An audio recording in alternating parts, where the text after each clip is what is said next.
Friends आपको स्वागत आपणकर प्रिय YouTube channel MJ smile world को आज लेटरटी रही Odisha school education programme authority तरफ लेटर नंबर रही 11611 डेट रही 30/10/2025 लेटरटी आपणकर ऑल द डीओकम डीपीसी समग्र शिक्षा ओडिशा कर आसंता काली 31/10/2025 रे आपणकर राष्ट्रीय एकता दिवस उपलक्षे आपणकर विद्यालय गोटे शपथ पाठ आयोजन करा सकाळ 11 जो देखिबा आपणकर शपथ पाठटी राष्ट्रीय एकता दिवस शपथ मु सत्यनिष्ठार सहित शपथ नेउछि जे मु राष्ट्रर एकता अखंडता एवं सुरक्षा को बजाय रखिबा निजको समर्पित करिवि एवं मो देशवासी मानक मध्यरे एही संदेश प्रसार करिबा संपूर्ण प्रयास करिवि।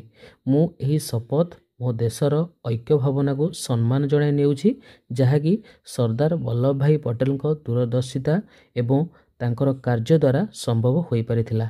मु मो देशर आभ्यंतरीण सुरक्षा सुनिश्चित करने निमंते निजको समर्पण करने को सत्यनिष्ठ संकल्प नेउछि।